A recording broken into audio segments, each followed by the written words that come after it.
Latvijā netrūkst cilvēku, kuriem ir inovatīvas idejas, atklāja Latvijas Zinātņu akadēmijas akadēmiķe Baiba Rivža.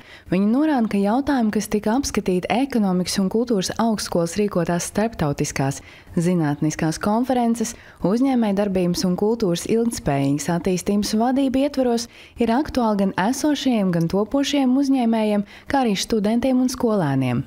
Šeit konferencē ir tā lielā priekšrocība, ka te visu laiku tie akcenti tiek meklēti starp kultūru, vērtībām un ekonomiku un valodu, starpdisciplināra domāšana, ka mēs dzīvojam daudz kultūru, daudz valodu sabiedrībā, ka mums jārespektē vienam otru un ka šīs vērtību izmaiņas un vērtību nozīme, tas, protams, ietekmē arī ekonomiku un tas ietekmē mūsu domāšanu. Un tāpēc, manuprāt, ekonomikas un kultūras sinerģija, tas ir ļoti liels spēks. Ekonomikas un kultūras augstskolas rektora Gunta Veismana norāda, ka mūsdienu augstākajā izglītībā pašreiz prevalē akadēmiskās zināšanas, kas cilvēkiem dod iespēju daudz iemācīties, tomēr nereti tiek aizmirsts, ka studentiem pēc augstskolas absolvēšanas ir arī jāmāk zināšanas pielietot praktiskajā darbā.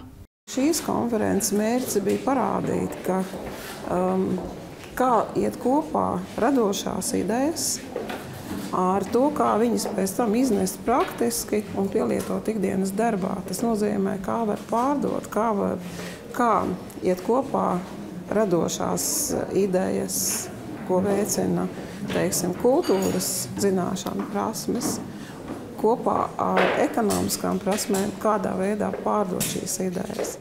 Uz zinātnisko konferenci kopā tika pulcēti vadošie akadēmiskie mācību spēki no Latvijas, Polijas, Lietuvas, Baltkrievijas, Krievijas, Francijas, Zviedrijas un Vācijas, kā atklāja apvienotās karalistes The Open University docente Indra Sinka, kur klātesošos iepazīstināja ar jaunu metodu valodas prasmu novērtēšanā, apskatīto jautājumu integrāciju mācību procesā palīdzēs Latvijai kļūt konkurētspējīgākai.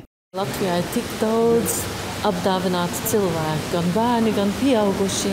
Un mums jāmudina, nevis, ka visi domā, ka pašlaik ir finansiāla krīze, mēs neko nevaram, netiekam tālāk, bet cilvēkam iekšā ir tik daudz dotības un spējas, un tas mums jāizmanto, lai tiekam uz priekšu.